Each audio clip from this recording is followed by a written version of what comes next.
Life sure gets sweeter when you can turn your hobby into a livelihood. That's what a couple in Watertown have discovered. Working out of a restored historic building downtown, they're now making their unique version of toffee for the masses. Tammy Arnder drops in for a tasty visit. Copper conducts heat better than anything.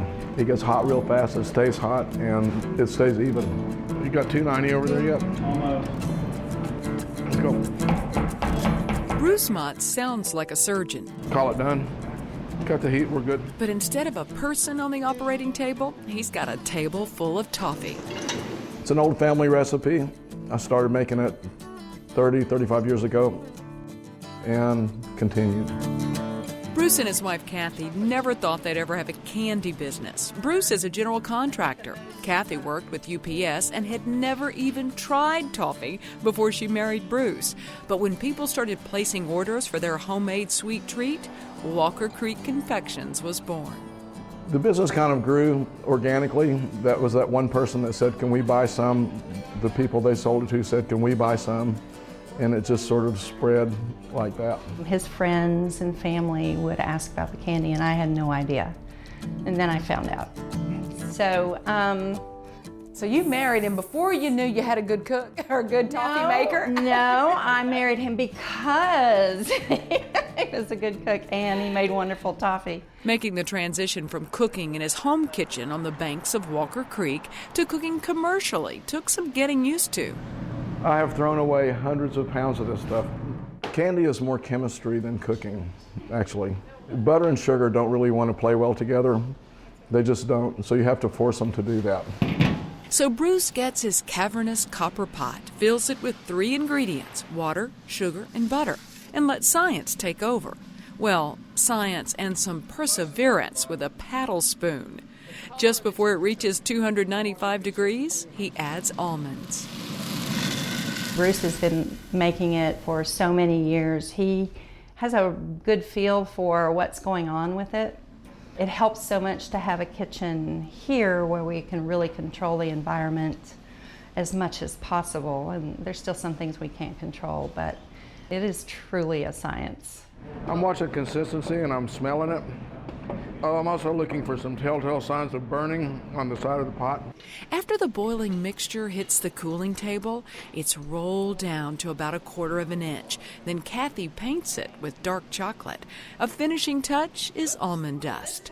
The toffee sets up in a matter of minutes, but the chocolate needs to set for several hours before it's taken to the cracking table. Teresa, I hate to interrupt you, but I have waited and watched. I need to try a piece of this now. Can you give me one? To give you a piece. Thank you. Oh, I can't wait. That is delicious. The butteriness, the dark chocolate, it is wonderful. It's a hard candy, but it's also soft at the same time. And it's just like it just melts in your mouth. And the wonderful thing about this hard candy is it was made in a hardware store that was built at the turn of the century and used to be the center of Watertown. People bought their wedding dishes here. You could bring your horses up to the back. There were so many different things that went on in this building.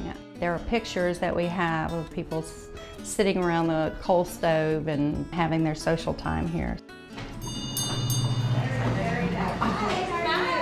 Many items from the American Hardware Company remain. The old boxes that held the nails and screws, the distressed window and door frames, the old-timey light fixtures. It was important to maintain the feel of that and some of the items and things that we had in the building, along with making it modern enough so that we could run our business in here. Being in the business I'm in, we do a lot of restoration work, and I fell in love with the old building. It came up for sale and I bought it. And, you know, we're stewards of this old building at this point. And good stewards they are, utilizing the tables for their displays or for packaging purposes. It's a great marriage of the old blended with the new. But Bruce says it's not this old bricks and mortar that make this company. It's the people. Those ladies take really good care of this place. They're doing all the heavy lifting. And I give credit to those guys and the crew back there for making this business a success. In high season, like around the holidays, they employ 12 people, one of which is Carrie Moody-Hamouye. She's so pumped about the products, she's written a song about them. Walker Creek, damn fine candy. You can bet your bottom dollar it'll come in handy if you have unexpected company or you just need a little sweet treat to eat. Our almond toffee has got a bunch of people addicted to that special crunch, but if you feel like snacking on the softer side, our gourmet caramels will blow your mind. Yes, she mentions caramels in her candy carol. Walker Creek now carries unique blends of the ooey gooey confection, making some jump for joy. Say woohoo! We had been to a festival that we had to make something with bourbon or bacon, and we decided to make a bourbon caramel. And that has become another big part of the business and also a lot of fun. So every time the bell rings, a customer gets a treat. And whether it's caramels or toffee, it's sure to make your heart sing.